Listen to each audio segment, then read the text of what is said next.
Prior to PRISM being set up, it felt quite lonely in practice. So I'd either see a patient at home or in surgery, and I think one of the main issues that we have is referring to other professionals, because there's a lot of other people involved in their care. I felt isolated, that there were specialists at hospital or specialist teams out there somewhere, but I didn't have easy contact with them. The main concerns that raised was that you spend hours on the phone or completing paperwork in order to make that referral. All these things took time, and meanwhile the patient's waiting for these services to start. And it can be very frustrating for them and for us as well. The problems are going to be in vastly increasing numbers of patients with long-term conditions and multiple long-term conditions. That number is going up and up and up as every year passes. The biggest change and key benefit of PRISM is lots of different clinicians, care workers working together as a team, as a close-knit team for the benefit of patients, which has not been done before. I was really excited to be working as part of a new team because I felt that it was going to be positive for the patients, and I think that, you know, all being located in the same building was going to be a major advantage for all of us. So I think it's made a major difference to the way that I work, because we can have informal discussions about the patients that we see, and those informal discussions can save so much time. The other really helpful thing is that then we can go out together. We do a lot of joint visits, and it means that the assessments can be taking place together. We can be doing our assessments in one visit, and it makes my assessment fuller and gives a rounder picture of the whole person, and then it makes it easier to support them and to give them the services that are really going to improve their lives and make things easier for them and prevent them from going into hospital. Well, importantly, the carer is the focus in this as well. So what they have to say is heard. Also, what the family has to say is heard.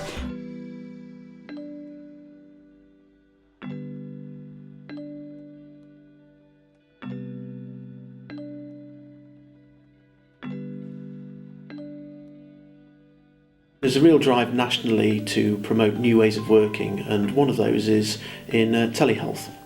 A specific form of telehealth that we've been passionate about and really encouraged is that of Flow, a very simple mobile phone technology which uses a texting service to help patients in self-management, but also help clinicians to work with patients in making more effective management of their conditions. If your SATs are wrong, they'll advise. And it's good, it's somebody always in contact. It gives you more confidence, and at least you know there's someone there. Flow can be used in a wide variety of scenarios, but one of the key areas is that of long-term conditions. We've found that our patients with long-term conditions have always tried to put an emphasis on the aspect of self-management.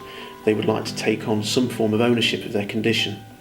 We've seen great benefits already. Patients are more satisfied, they feel more able to look after their own conditions, and they feel they have some ownership back of their life.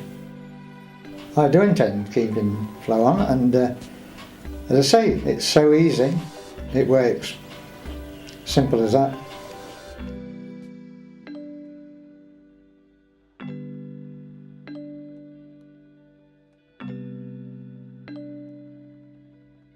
These days, so many people are living with cancer long term. It's no longer the death warrant that people used to think it was, but a lot of people still live with unmet need, and we know through national research that those needs often aren't met. What we're aiming to do with this programme is to have integrated care from health, social care professionals in secondary care and in primary care, so that patients will be able to say to us in 3 years' time, all of my care needs have been identified and met. We're doing something new, and the more it gets established and the more successful it gets, I think looking back I'll be very privileged to think that I've been in this position and been part of this team. What's different now and what is really lovely is that I know the team, and I can say to a patient, look, a lady called Faye's going to come round and she's going to help you with maybe some of the anxieties you've been experiencing, or a lady called Michelle's going to come and see if there's any extra help we can give you at home. And I know these people, and that gives confidence to my patients. It can happen within a week that things have changed for them, which is lovely to see. It makes it quite humbling to go and see that you have made a difference. So for me, PRISM is important because it's not just the health professionals who are within the team, but they have recognised and embraced the fact that there are services outside of the health profession that would actually support.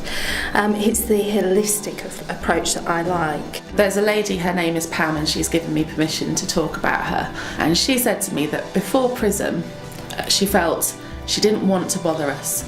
And she said, it's just you, doctor, and I don't want to bother you because I know how busy you are. Now she knows that I'm part of a bigger team. She feels supported, and she hasn't been in hospital for months now. She's really well. She's the best I've ever seen her.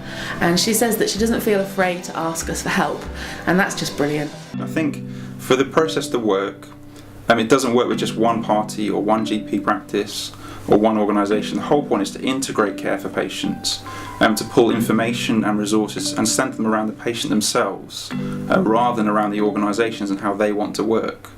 So for that to be successful, it's essential that all organisations partner together, as they are doing, and work well and put the patient at the centre and put aside their own priorities and ask, what does it mean to put the patient first, to provide services and care in a way that will best benefit our patients? And that's exactly what we're doing with PRISM.